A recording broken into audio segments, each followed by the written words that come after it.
EA Sports. It's in the game.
We all young, wild, and different. We can all get lit from a little.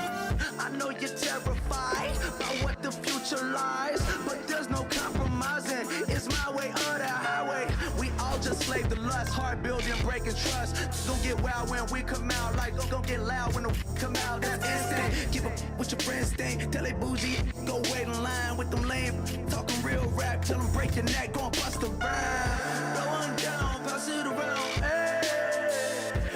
Me now, we running well. Hey. And nobody can, we on the town. Hey. Never come down, I never come down. Lose it.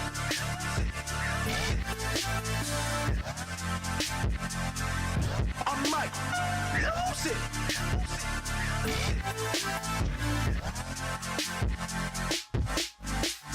Lose it.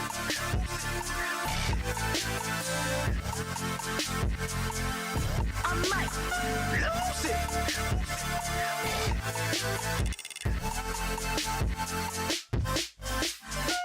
Everybody got guilty pleasures. Mine just tend to catch me cases.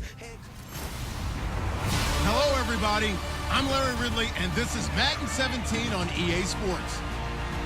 Two teams will need their quarterbacks to step up and lead their offenses on the gridiron today. It's Flacco's Ravens going up against... Thank you very much, Larry. We are here on a beautiful afternoon for football. Today, it's an AFC North matchup between the Baltimore Ravens and the Pittsburgh Steelers. Two hard-hitting blue-collar franchises, one of the better rivalries going. The Ravens and Steelers are underway. And from back there, a wise move. He'll just sit on this one, and it'll come out to the 25. So here comes Baltimore's offense. The Ravens finishing the year, Charles, at 8-8. Flacco under center. Finished the year with over 4,300 passing yards. He actually topped Vinny Testaverde for the Ravens' single-season franchise record. For so many people who wondered, can Joe Flacco actually carry a team? Well, I think it's been answered. He can actually do that, but do they want him to do it? Because the way the Ravens play, their style, predicated on having a really strong running game. They didn't quite get there this year. They had a couple of guys who ran okay, but they needed better performances there to take some of the pressure off of him, so then he could bomb it deep to people.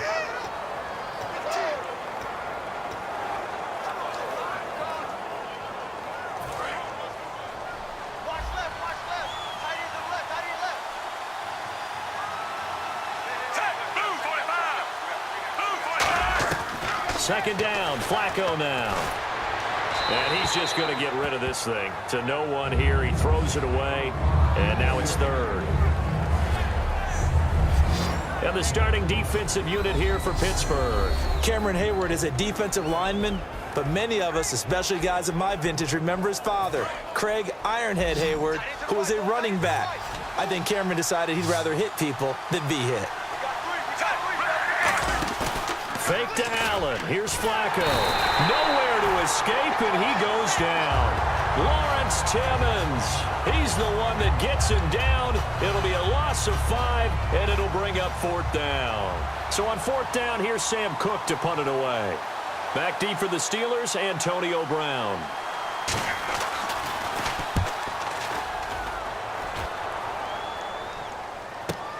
Now Brown. Nice job bringing that one back. 14 on the return. And the Steelers will go on offense here, 1st and 10.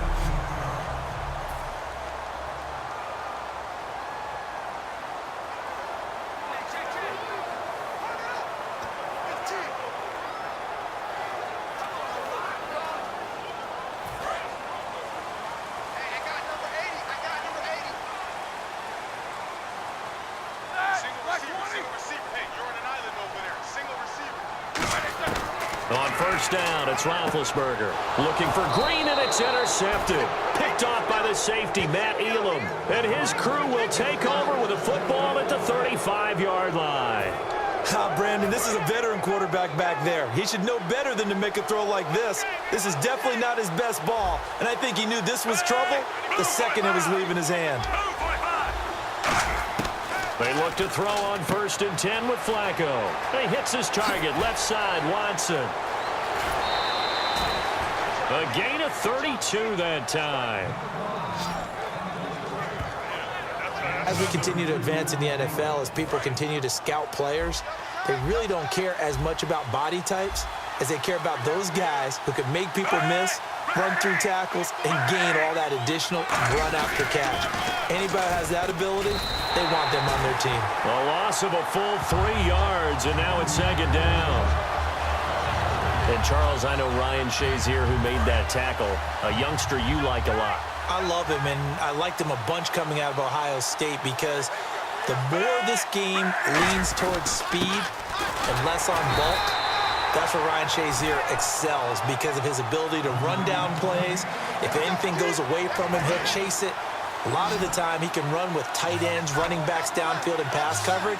That only helps his outside linebackers like James Harrison and Bud Dupree get to the quarterback. Got a man, it's caught for a Ravens touchdown. Steve Smith from 4 yards out, and the Ravens have taken the early lead. So on 3rd and medium, they dial up the pass, and it works to hit the end zone. And it's really not a surprise to me. That's a throwing down in the NFL because of how tough it is to run the football. But what offenses like to do is still show run formations to make them respect it and throw out of those. In this case, they took a nice shot at the end zone and made it pay off. This fielded at the 2.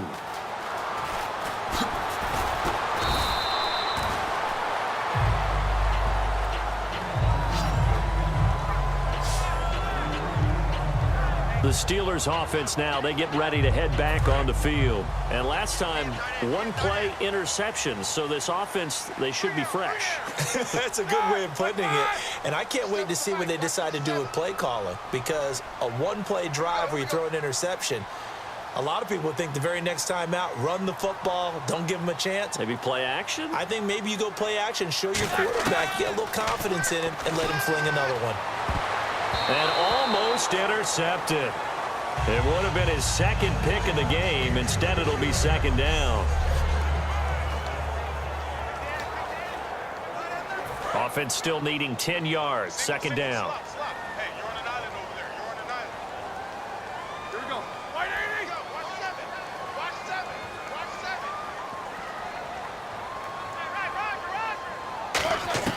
2nd and 10. It's Roethlisberger once more. He's going to flip that out to the flat. It's complete. He lost 2 there, and it's 3rd down. Well, they tried to swing it out left into the flat, complete, but really nice open field tackling. And they played that one like a great boxer. They were on their toes on that one. They weren't back on their heels reacting to the play. No, they saw it, came right for it, and made a nice tackle for lost yardage. Coming to you. Coming to you.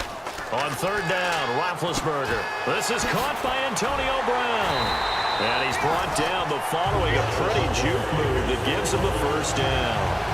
And connection number 1 there on the game, Roethlisberger to Boney Tony. Antonio Brown, that's what his high school teammates used to call him. I wonder what they would call him now. More muscular, more successful Boney Tony Brown, right? I'd say you're probably right. They may be all of that. They'll still call him Boney Tony, but Ben Roethlisberger calls him my number 1 target. Over the middle here to Brown. And getting this just shy of midfield, they'll spot it at the 49. Brown finishing 2016 with over 1,200 yards, 106 receptions. Now for him, people were expecting maybe some bigger numbers. Charles, what did you make of Antonio Brown's season? Well, what I made of it is that he started to get more help along the way. Jesse James developed at tight end. Once Le'Veon Bell got into the lineup, he started to catch passes out of the backfield and ate up a few numbers as well. So Big Ben had more targets to throw it to. That should help Antonio Brown going forward in 2017 because he'll still be the primary guy. But when you get help, boy, you can make bigger plays downfield. It's a gain of 5, and it'll make it a second down. And here are the Raven defensive starters. Many doubted Eric Weddle coming out of college, but they don't anymore. One of the best, most versatile safeties in the league.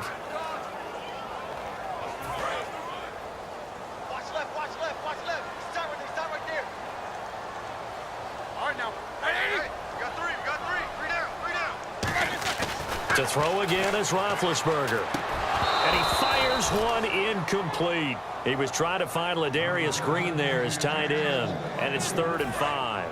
And the offense looking to pick up the first down after the second down incompletion. Normally, he's pretty reliable. Usually catches what's thrown to him. On that play, he simply dropped it. Roethlisberger will throw. And he locates Wheaton complete. And they're able to get this one down to the 25. Well, clearly one of his advantages as a passer is his height, sit back in the pocket, fired over the middle. That makes things tougher defensively, doesn't it? It really does, because your goal is to move the quarterback off his initial spot when he gets his drop back completed. But when you have that type of height, he can stay in there if he's willing to take. Back with Charles Davis, Brandon Gaudin. It's Steeler football to begin quarter number 2. And they're on the move here. They've got it 1st and 10.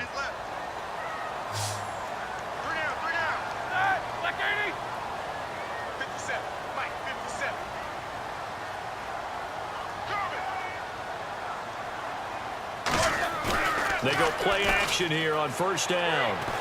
He's going to leave this for his running back. It's complete. Wow, incredible. Miss. And brought down, but not before they get it inside the 10 to the 7.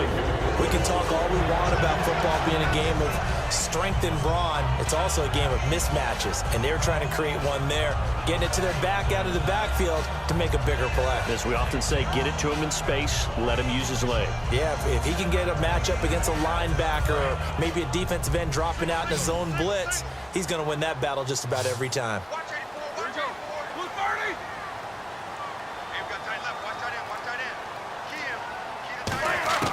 Throwing again, it's Roethlisberger. His throw incomplete.